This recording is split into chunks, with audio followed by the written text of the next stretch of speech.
देश दुनिया की कुछ बड़ी खबरें लेकर एक बार फिर आपके सामने हाजिर हूं। मिडिल ईस्ट की बात करूंगा, गाजा की बात करूंगा, तुर्की की बात करूंगा, अमेरिका की बात करूंगा, लेकिन पहले अपने भारत की बात कर लेता हूं। धर्म के नाम पर इंसान कैसी कैसी हरकतें कर रहा है। किसी को फंसाना हो, धर्म का सहारा ले लो। भीड़ इकट्ठी करनी हो, धर्म का नाम ले लो। कुर्सी बचानी हो, धर्म के नाम पर भाषाबाजी कर लो। ऐसा ही आजकल हमारे देश के अंदर चल रहा है। धर्म के नाम पर लोग एक दूसरे को ऐसा नीचा दिखाने में लगे हुए हैं कि कुछ कहा नहीं जा सकता। अभी हाल ही में आई लव मोहम्मद को लेकर किस तरह का बवाल हमारे देश के अंदर रहा, आप सभी ने देखा होगा। खबर अलीगढ़ से आ रही है। अलीगढ़ के 2 गांव में 2 मंदिरों पर आई लव मोहम्मद लिख दिया गया।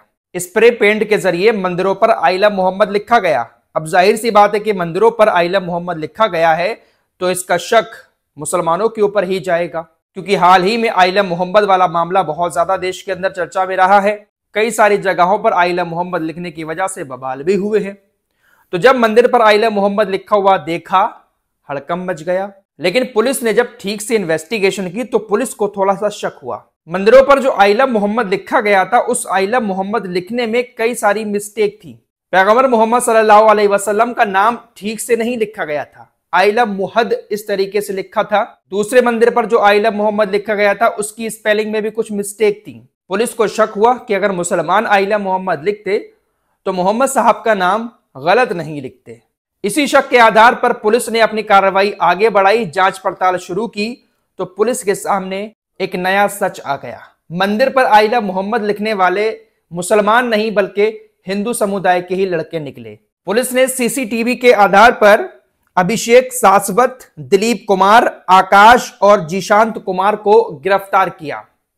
इन्होंने स्प्रे पेंट के जरिए मंदिर की दीवारों पर आई लव मोहम्मद लिखा था। पुलिस के मुताबिक ये आई लव मोहम्मद इसलिए लिखा गया क्योंकि पड़ोसी जो कुछ मुसलमान थे, उन लड़कों को फंसाने के लिए इन्होंने दीवारों पर आई लव मोहम्मद लिखा। रिपोर्ट्स के मुताबिक इन पड़ोसी मुसलमानों से इनका कोई जमीन को लेकर विवाद हुआ था, जिसके चलते हुए इनको फंसाने के लिए इन चारों हिंदू युवकों ने मंदिरों की दीवारों पर आई लव मोहम्मद लिखकर उनको फंसाने की कोशिश की। लेकिन पुलिस ने अच्छे से जांच पड़ताल करके चारों को गिरफ्तार कर लिया। तो इस तरीके से लोग अपने फायदे के लिए धर्म का सहारा लेते हैं। फिलहाल एक और खबर आप लोगों को अपने देश की बता दूं। हमारे देश में कहीं पर भी चुनाव होता है तो सबसे ज्यादा जिक्र मुसलमानों का होता है कि मुस्लिम वोटर किधर जा रहा है। देश के अंदर एक ऐसी छवि बन चुकी है कि मुसलमान बीजेपी को तो वोट देगा ही नहीं, लेकिन बहुत सारे मुसलमान बीजेपी को वोट देते हैं। जो देश के अंदर विपक्षी पार्टियां हैं, उन्होंने भी सिर्फ और सिर्फ मुसलमानों को सामने खड़ा कर दिया है कि आप ही हैं जो बीजेपी को हरा सकते हैं। उत्तर प्रदेश की बात कर लेते हैं। उत्तर प्रदेश के अंदर बीजेपी की अगर सरकार आती है तो विपक्षी पार्टियां मुसलमानों के ऊपर आरोप लगाती हैं कि मुसलमानों ने बीजेपी को वोट दिया या मुसलमान बट गए, इसलिए बीजेपी सत्ता में आ गई। ये आपकी स्क्रीन पर जो बहन मायावती जी दिखाई दे रही हैं, इन्होंने एक बार फिर मुसलमानों को लेकर कहा है कि अगर मुस्लिम समाज बीजेपी की घातक राजनीति को हराना चाहता है तो उसे एकजुट होकर बसपा के पक्ष में मतदान करना चाहिए। मायावती जी ने कहा कि समाजवादी पार्टी और कांग्रेस बीजेपी को हराने में कामयाब नहीं रही। मुसलमानों से अपील करती हूं कि हमें वोट दें, एकजुट होकर हमें समर्थन देंगे तो हम बीजेपी की घातक राजनीति को खत्म कर देंगे। क्या सारा जिम्मा मुसलमानों के सर पर ही है कि बीजेपी को सिर्फ मुसलमान ही हराएंगे? उत्तर प्रदेश में हाल ही में जो चुनाव हुए हैं उसमें ऐसी भी बातें बहुत सामने आई थी कि जो मायावती जी की पार्टी के अपने लोग हैं, उन्होंने भी इनको वोट नहीं दिया बल्कि बीजेपी को वोट दिया। अब जो आंकड़े हैं 2011 की जनगणना के मुताबिक मुसलमान 14.2% हैं और जो दलित हैं वो 16.5% हैं। ऐसे आरोप लगते हैं मायावती जी की पार्टी के ऊपर कि इनके अपने दलित लोग ही इनको पूरा वोट नहीं दे रहे हैं। जैसे समाजवादी को लेकर कहा जाता है कि जो यादव लोग हैं वो ही समाजवादी को वोट नहीं देते, बीजेपी की तरफ वोट चले जाते हैं। लेकिन सीधा निशाना मुसलमान है कि मुसलमान हमें वोट दें, हर पार्टी यही चाहती है। एक अगर मुस्लिम नेता असदुद्दीन ओवैसी जैसा उत्तर प्रदेश में आ जाता है तो तमाम विपक्षी पार्टियां उनको बीजेपी का एजेंट करार देकर मुसलमानों को उनसे दूर कर देती हैं। तो ये राजनीति मुसलमानों को लेकर, मुस्लिम वोटों को लेकर चलती रहती है। फिलहाल मायावती जी ने जो बात कही है इससे आप कितना सहमत हैं? क्या सभी मुसलमानों को मायावती जी को वोट देने चाहिए? इन तमाम बातों को लेकर आप लोगों को क्या सोच है, कमेंट बॉक्स में जरूर बताएं। आइए पहले गाजा की बात कर लेते हैं।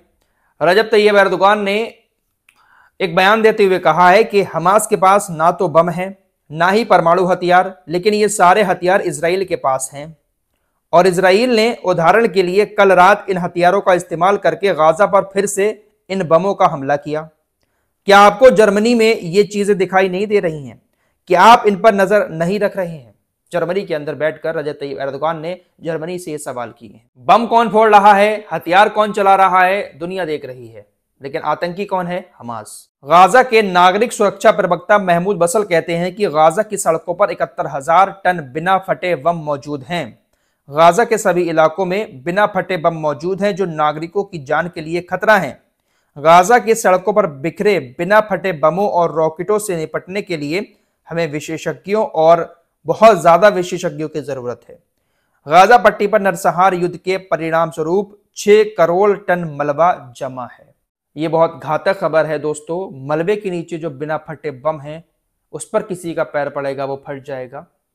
ऐसा ही कुछ शायद इजराइल की सेना के साथ भी हुआ होगा। अभी हाल ही में इजराइल के जो सैनिक मारे गए, इजराइल ने कहा कि हमास ने हमारे ऊपर हमला कर दिया, लेकिन हमास ने कहा कि एक बम पर उनका बुलडोजर चल गया था जिसकी वजह से वो फटा और बुलडोजर उड़ा, सैनिकों की मौत हो गई। लेकिन इसके बदले में रिएक्शन में इजराइल ने घातक हमले शुरू कर दिए।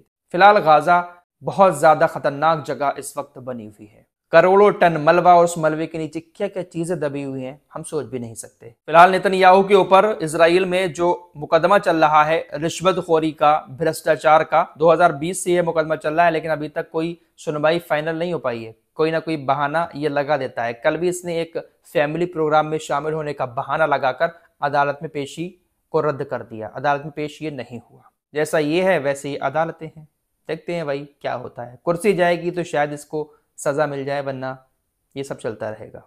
दोस्तों आपकी स्क्रीन पर ये जो शख्स दिखाई दे रहा है, ये इस्लाम का बहुत बड़ा दुश्मन है। इसका नाम है ग्रीक वाइल्डर्स। ये बहुत बड़ा इस्लाम का दुश्मन है, हमेशा इस्लाम के खिलाफ बोलता रहता है। नीदरलैंड का ये नेता है। ये प्रधानमंत्री बनने का सपना देख रहा था, लेकिन नीदरलैंड के लोगों ने इसको हरा दिया। इजराइल के सपोर्ट में हमेशा बात करता है और इस्लाम के खिलाफ हमेशा बात करता है। तकरीबन नीदरलैंड के अंदर इसने अपनी 1/3 सीटें गंवा दी। हालांकि ये गठबंधन करके सरकार में आएगा, लेकिन इसने अपनी 1/3 सीटें गंवा दी हैं। ये अकेले अपने दम पर प्रधानमंत्री बनने का सपना देख रहा था, लेकिन नीदरलैंड के लोगों ने इसको बहुत बुरी तरह से हराया। खबरें लेबनान के बॉर्डर से आ रही हैं, वहां पर भी हल्की फुल्की झड़पों की खबरें हैं। हिजबुल्लाह और इजराइल की सेना के बीच एक बार फिर से शायद वहां पर कुछ विवाद पैदा हो जाए, ऐसी खबरें आ रही हैं, क्योंकि इजराइल की सेना घुसपैठ कहीं ना कहीं कर रही है। तो हो सकता है कि इधर भी कुछ झड़पें जल्दी देखने को मिल जाएं, क्योंकि इजराइल किसी भी बॉर्डर पर पूरी तरह से खामोश होकर नहीं बैठ पाता है। दोस्तों मिडिल ईस्ट में बहुत सारी चीजें हो रही हैं। इसी बीच एक खबर ऐसी भी चल रही है कि ईरान, सऊदी अरब और तुर्की का एक नया गठबंधन मिडिल ईस्ट के अंदर देखने को मिल सकता है। इजराइल का दबदबा कम करने के लिए ये गठबंधन बहुत ज़्यादा ज़रूरी माना जा रहा है और इसके लिए ईरान पूरी कोशिश कर रहा है। ईरान की कोशिश ये है कि तुर्की इस गठबंधन में आ जाए और हम तीनों देश साथ मिलकर इजराइल को कमज़ोर करें। इस्लामिक रिपब्लिक न्यूज़ एजेंसी के मुताबिक तुर्की को रिझाने में ईरान के राष्ट्रपति पेजेश्कियान खुद जुटे हुए हैं। ईरान के विदेश मंत्री भी लगातार तुर्की के नेताओं से कॉन्टैक्ट कर रहे हैं। इसी तरह ईरान सऊदी को भी साधने की कवायद कर रहा है, लेकिन शायद ऐसा पॉसिबल नहीं है। तुर्की कभी भी ईरान के साथ मिलकर कोई गठबंधन नहीं बनाएगा। किसी तरह का कोई समझौता शायद ही मिडिल ईस्ट के अंदर तुर्की ईरान के साथ कर ले, क्योंकि तुर्की अमेरिका का पिट्ठू है, नाटो का सदस्य है। तो ईरान के साथ तो शायद समझौता खुले तौर पर नहीं हो पाएगा, लेकिन अगर हो जाता है, ये सारे देश एक साथ हो जाते हैं, कुछ ताकतवर गठबंधन बना लेते हैं मिडिल ईस्ट में, तो शायद इजराइल का दबदबा कम होगा, लेकिन सब खामोश बैठे रहते हैं। फिलहाल इस रिपोर्ट में इतना ही। कुछ और खबरों के साथ फिर हाजिर होऊंगा। अपना ख्याल रखिएगा। अल्लाह हाफिज।